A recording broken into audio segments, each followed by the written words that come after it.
Wealth management is not just for the wealthy. Everyone is entitled to their best retirement possible. Welcome to The Retirement Engineer with Jim Kruzan, your path to a bigger, bolder retirement. Brought to you by Kaydan Wealth Management, a firm that specializes in serving the mobility technology industry. In this podcast, we help you maximize your resources and engineer your best retirement through a process-driven approach so you can get the little things right. Drawing from years of expertise, Jim and his guests will simplify complex wealth management strategies and explore actionable ideas to help you protect your hard-earned wealth and take control of your future. Now, on to the show. Hello, everyone, and welcome back to the Retirement Engineer Podcast. I'm Patrice Sikora alongside Jim Kruzan. And now, as many of our regular listeners know, we usually delve deep into technical retirement planning topics. However, with Giving Tuesday coming up next week, we felt it was important to take a slight detour. Today, we're focusing on the importance of charitable giving, a topic close to our hearts at Kaydan. And next episode, we'll get back on track. We'll talk about how to integrate charitable giving into your retirement plan, so stay tuned for that. Now, today's guest is someone truly special, Beth Amodio, the CEO of One Warm Coat. And given that we're celebrating our 10th annual One Warm Coat Drive this year, we felt it was the perfect time to have her on. So welcome, Beth. Thank you so much for having me. Yeah, Beth, look, I am so excited that you're here. I've been looking forward to this opportunity for quite some time. As Patrice said, this is our 10th year with One Warm Coat, kind of hosting a coat drive. And many of our clients are certainly familiar with One Warm Coat, but our listeners might not be quite as familiar with the organization. So could you just tell us a little bit about One Warm Coat and its mission? Sure. One Warm Coat was founded 31 years ago in downtown San Francisco by one woman who had a coat she wanted to donate. And she thought it should be easy to have a place to take your gently worn outerwear and make sure that it got into the hands of people who really needed it. And since that time, it's grown to become a national nonprofit that provides free coats to children and adults across all 50 states. And we also really focus on promoting volunteerism and environmental sustainability. Terrific. We've always felt it important to kind of give back to the community that's given so much. And in fact, we created Kaydan Cares, which is our kind of charitable initiative. What kind of sparked your interest and involvement in One Warm Coat? Well, years ago, I was living in San Francisco area and working for Second Harvest Food Bank, leading their fundraising and communications. And I moved here to Columbia, South Carolina, when I was expecting my first child and took a little break from work. When he started kindergarten, I met the social worker at the school, and it's a very diverse area that we live in socioeconomically. And I asked her, what can I help you with? I'm not working right now. And she said, I need coats. So I started putting the word out to everyone I knew. I said, put your coats on your front porch and I'll drive by and pick them up. And I think within about 2 weeks, we had around 400 coats. So it kind of became an annual project that I did with my kids who were really young at the time. And several years later, when I was working at the University of South Carolina, I got a call from this national nonprofit called One Warm Coat. Someone had told them about me, and they reached out and said, we understand you used to collect food at Second Harvest. How about collecting coats with us? I was thrilled. I didn't even know there was a national nonprofit that did coat drives. So it absolutely seemed like a marriage made in heaven. And it's been a fantastic, this is my 6th year doing coat drives with One Warm Coat. Amazing. What incredible service. It's just great.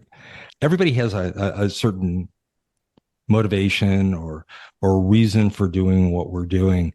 So what would you say is the most fulfilling part of your role in One Warm Coat? And what kind of drives you personally in this mission?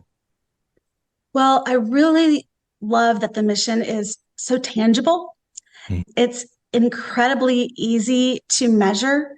You can see an actual coat being given to someone and the warmth that it provides. But I also really like the opportunity that we're providing on the other side of the equation for volunteers, both individuals and organizations like yours, to have a way to get engaged in their local community and do something really hands-on that provides a very realistic and achievable impact.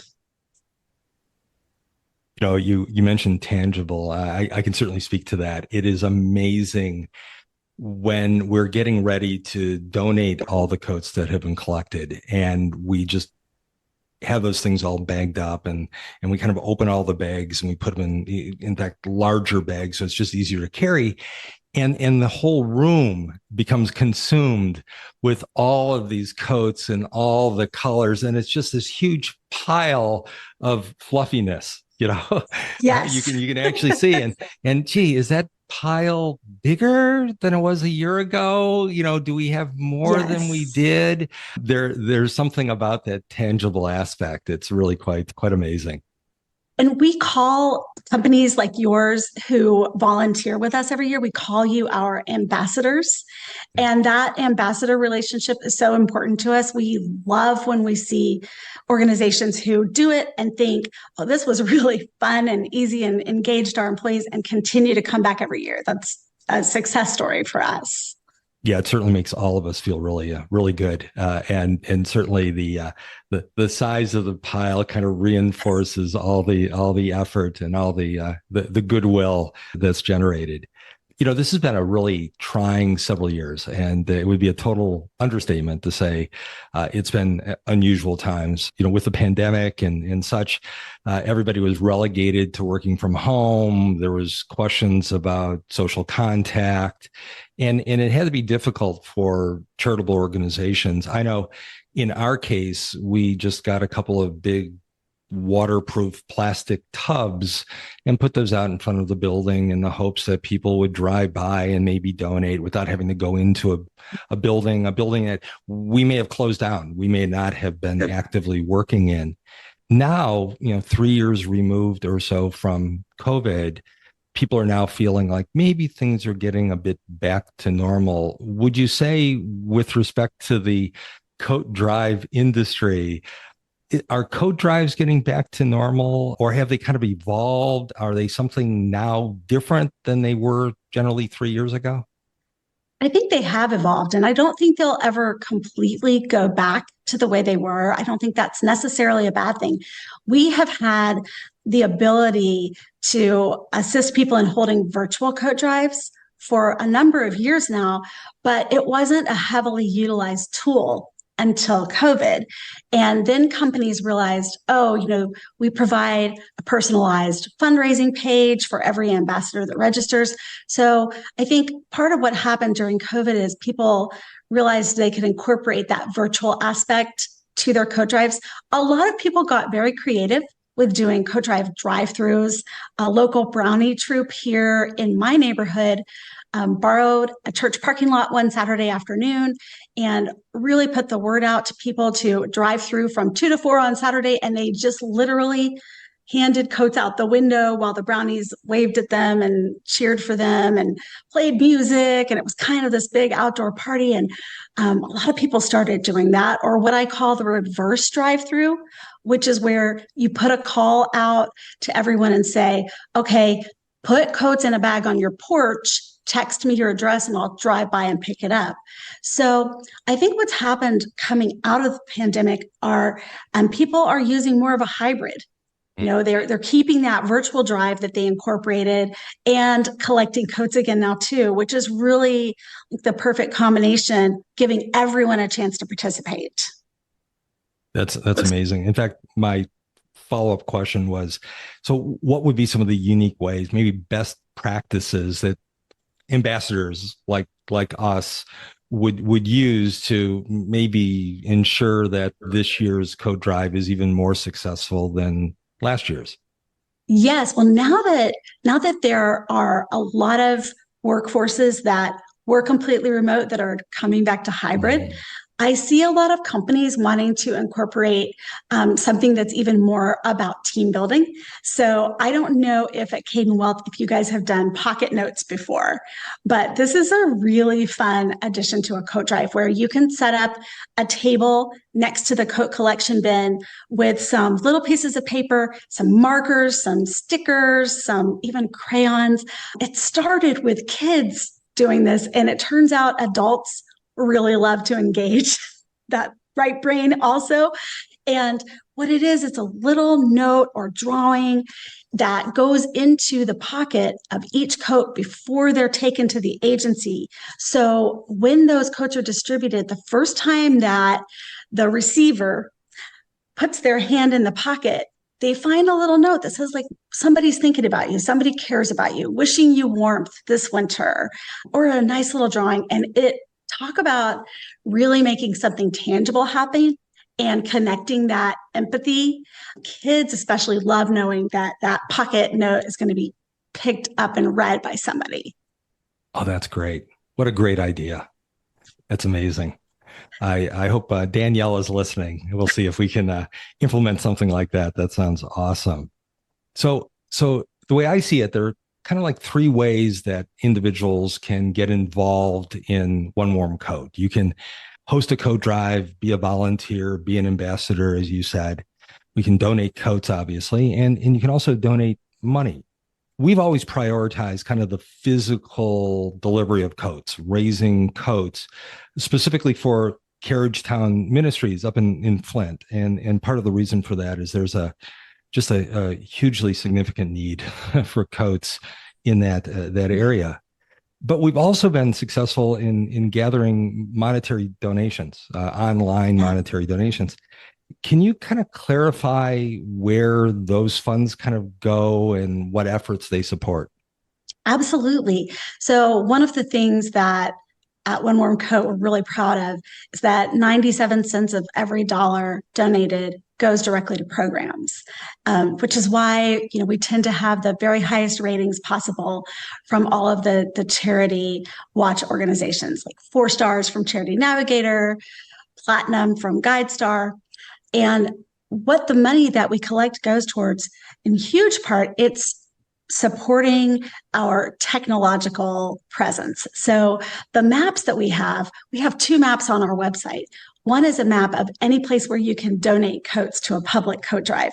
And that gets more than 100,000 visitors a year looking for a place to donate coats. So if they Google or search, find a place to donate coats or coat drive near me, it's going to take them to that map, and they can search by zip code and find a place near them to take all of their gently worn outerwear. And then we also have another map that has all of our 1,500 partner nonprofit organizations, such as the one that you just mentioned, Carriage Ministries, where people can find, once they've held a coat drive, they can find a nonprofit organization to take their coats to. And on the back end of that, we have our team members who vet each nonprofit, make sure it's in good standing with the IRS. And then those nonprofits sign a commitment that they're going to give the coats away, not sell them, and give them away free of any type of discrimination. So, a lot of the funding also helps pay our really talented team that work with our agencies, help recruit nonprofit partners where we don't have any, and also help us source coats from other places like large manufacturers, wholesalers, retailers who have coats to donate. Excellent. I'm so glad you mentioned the accolades, because I was going to brag a little bit for you about. I should have let you brag on me instead of bragging on ourselves. Right. Yeah, it's amazing because in addition to that, I think Charity Navigator assigned you 100 points out of 100 points, and I think a lot of this also is probably true because really, if you think about it, you're a virtual charity. There's no brick and mortar physical location. There isn't any infrastructure in that regard to support. So to your point, a lot of this money that's raised, et cetera, goes right to the bottom line. And I think that's really, really, really important. I know in our family, I established a donor advised fund years ago. And all I've been doing at this point is just accumulating money in there. But every year we have a discussion with our children who are now grown adults about the importance of giving back. And as I view retirement, I kind of view legacy in charity. And one of our hopes is that we'll have meaningful conversation with our kids as to where some of this money should go, and then allow our children to kind of vet out what charities that money should go to. And as you're kind of doing that homework, you realize that, man, oh man, there are a lot of really well-known charities where very little of the money really gets to where it needs to get, because there's such a huge organization and infrastructure that those donations have to support. So I think it's amazing and wonderful that there's so much of that goes right to the bottom line. Well, thank you. And there's a funny story about that. Our national founder, her name is Sherry Wood. She's just an incredible woman who I admire very much. But when she was first starting to really expand One Warm Coat to go national, she hired a consultant to kind of tell her what she needed to do. She had no experience in, running a nonprofit organization. And he came back to her and said, I don't think you're ever going to be able to raise funds without a brick and mortar location. And she told me, well, I read his report, I threw it away, and I did exactly what I wanted to anyway. Well, good for her. Right. And that was 31 years ago. So I tell her, I said, Sherry, you were way ahead of your time. Yeah. And she says, no, I wasn't. I was just stubborn. But the truth is, she really had a vision for how this organization would rest on relationships and collaboration with people and companies and nonprofits across the country, and therefore wouldn't need a central HQ. And her vision was entirely correct. Amazing. It's good to be stubborn. Absolutely. It reminds me of the story of Thomas Edison, right? Inventing the light bulb. How many failures did he have before success? I mean, I think it was thousands, right? And if he wasn't quite that stubborn, we'd still be, right. We'd have lit candles around us today, right? Absolutely cool. Yeah. So for many years now, my wife and I have pledged to match coats and or money donated through our coat drive. And that has helped to effectively kind of double the amount of coats that we've been able to generate. But I remember going way back to our first affiliation with One Warm Coat and your slogan, which was every dollar donated warms one person. Can you shed some light in that? Can $1 really buy a coat? That's a great question.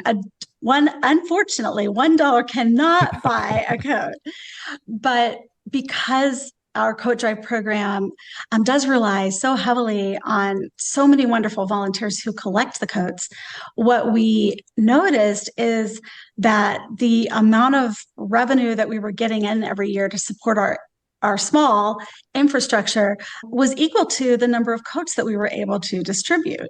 And so we realized, from all of the relationship building and work that we're doing to do outreach, to get more people to hold coat drives and more agencies to distribute, we're actually able to facilitate the collection and distribution of one coat for every $1 that is raised.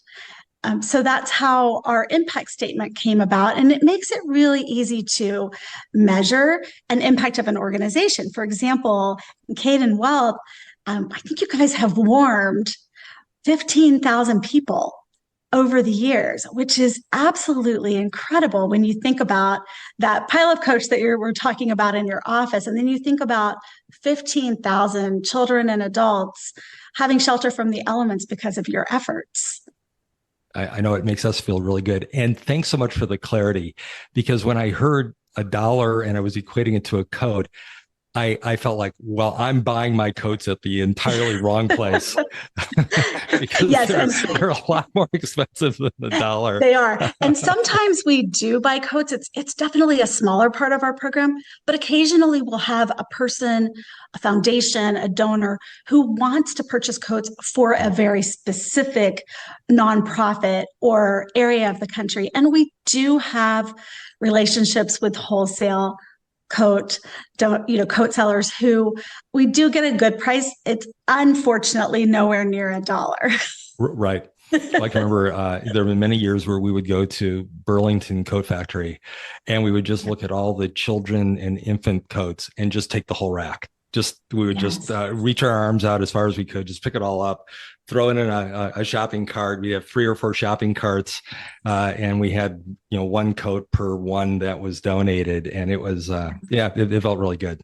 It amazing. I don't think the checkout person was all that happy because there was an awful lot of swiping and packaging and bagging and everything else. Yes. I want to shift just for a second because when I was reading your bio, there was something that popped out that I didn't even think about, and I think it's truly amazing. And it's another way that One Warm Coat really helps communities. And what it was stated that since the beginning of One Warm Coat, you've been able to facilitate distribution of over 8 million coats to people all around the country in all 50 states. But the real impact statement was in doing so, you kept 19 million pounds of textiles out of landfills, which I thought was just absolutely amazing. So can you shed a little bit of light on this kind of zero waste initiative and what that's all about? Because I find that truly interesting. Yes, that is kind of my passion project. So I'm happy to talk about that. I love the fact that we're doing good while also taking care of the planet. We really encourage, we spend a lot of time trying to build awareness in communities across the country. Not only that there are people in need of coats and trying to motivate people to hold coat drives, but also really helping them to think about the impact that taking gently worn outerwear items and clothing and giving them new life, upcycling them, if you will, to someone else has such a huge impact on our planet.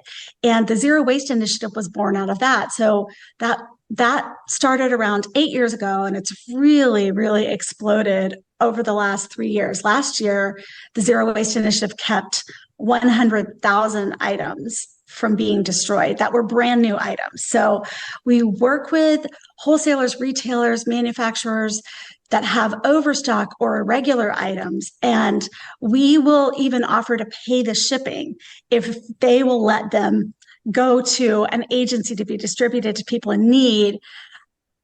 One of the big ways that companies used to get rid of their overstock was also incineration.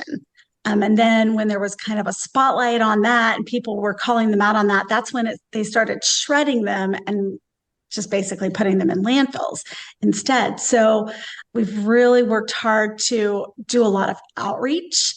And we've had some interesting stories come out of that. 3 years ago, we had a coat manufacturer who called and said, we have this whole, we did a whole run of coats that had one seam on the outside. And so we can't sell them, but it's under the arm. And do you want them? We paid the shipping. We sent them to an agency in Appalachia, which, as you can imagine, has a really high level of need, but a really low number of people organizing coat drives. So we sent it to an agency there, and they served as sort of the distribution point for 11 other agencies in that area to come pick up the coats, and even some really unusual ones. Like there was a dentist office that provided free cleaning every Friday to people in need. They noticed that their patients were coming in to get their teeth cleaned and then heading back out into this really frigid air without any protection from the elements. So they started handing out coats. So it's had this big ripple effect. Oh, wonderful. That's terrific. Well, Giving Tuesday is right around the corner. I think it's actually late November 28th, I think. Yes. So why is it so vital for people and organizations to participate? And we're a believer, certainly, but why do you think it's so important to participate, especially particularly on that day? I really love the concept of Giving Tuesday and the fact that its mission is to bring awareness to the idea of inspiring generosity.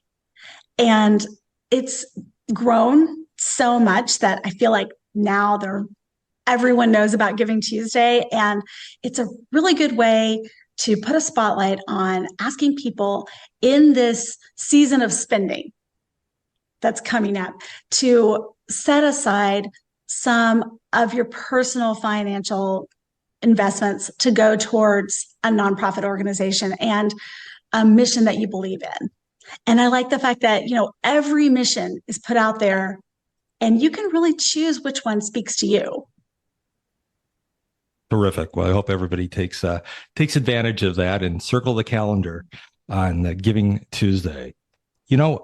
I think it's really interesting. It's an interesting tie-in because as a wealth management firm, where our focus is really helping clients get prepared and organized for retirement, a lot of the focus is financial. Where are the resources? How do we optimize those resources? How do we create cash flow that's going to allow the clients to achieve what they want to achieve and still ensure the fact that they're not going to run out of money and all of those kinds of things. But as you're transitioning from working to retirement, it's also a psychological change and adjustment as well. Well, what do you do with all this time you have on hand? You can't constantly clean your garage out 6 days a week. So, and maybe you can, but at some point you probably get bored of playing golf or knitting or whatever people do as hobbies. So this idea of getting involved in and participating in organizations that give back is really of some interest, especially to us.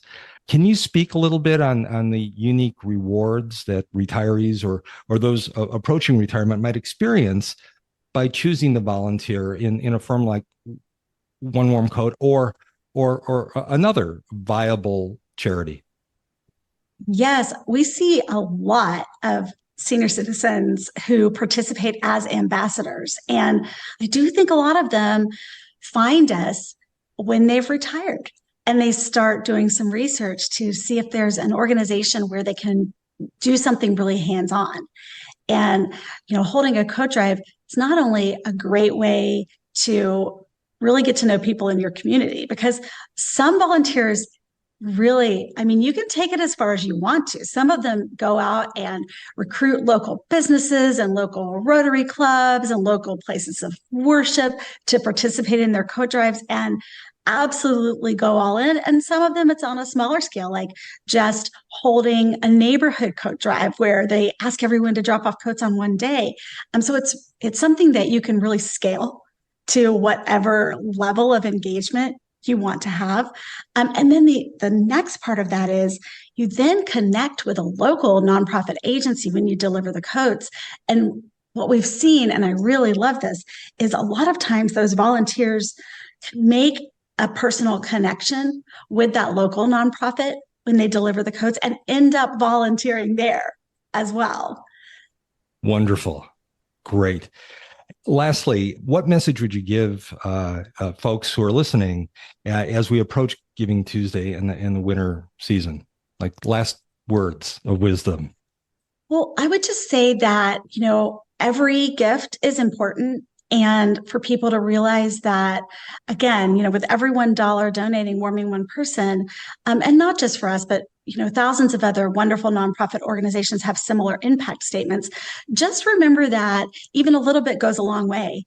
And you can support an organization and make a difference in someone's life with any size gift. Great. And how can listeners get involved? How can they find more information about One Warm Coat on social media? Yeah, so on social media, we are just at One Warm Coat. on every platform. And also, if they want to register to hold a coat drive or even find a place to donate coats near them, they can visit our website, which is onewarmcoat.org. Terrific. And by the way, we'll have all that information in the show notes. So it'll be really easy for people to find that.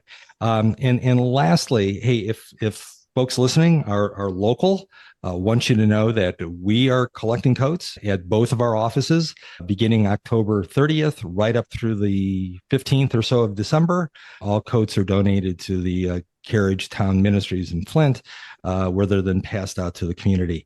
If you want more information on that, you can certainly visit our website. We'll also have links to Kaydan Cares that will also be in the show notes. Listen, on behalf of my team and all the listeners, I absolutely want to thank you for your time. This has been really an amazing conversation. Thanks for all of your work, Beth. Well, Jim, thank you so much for finding One Warm Coat 10 years ago and bringing so much passion to this project for your company. Really appreciate it. You betcha. We're looking forward to a big year this year. How's that? I can't wait. I want to see pictures. We'll show you the mountain of coats. All right. So listeners, you just heard this. It's time for you to get into the front closet, go through what you've got in there. You know you've got extra coats you're not going to use. So let's get in touch with Jim and his people and get those coats donated to a good cause. And Beth, again, thank you so much for joining us today, shedding light on the incredible work One Warm Coat is doing. Great conversation. We hope listeners feel inspired as Giving Tuesday approaches. And remember, next episode, we will discuss how you can integrate charitable giving into your retirement plans. A huge thank you to all our listeners and friends who've donated to our One Warm Coat drives over the last decade. Your warmth and generosity never ceases to amaze. Please be sure to subscribe to the Retirement Engineer podcast so you don't miss future episodes, and follow at Kaydan Wealth on social. Let us know what you think in the comments, and please share topics you'd like us to discuss in future episodes.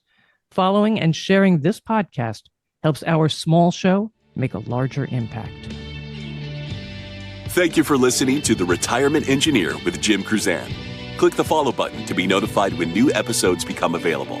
Visit our website at www.kaydanwealth.com or give us a call at 800-638-6900. The information covered and posted represents the views and opinions of Jim Kruzan and this episode's guests, not necessarily those of Kaydan Wealth Management.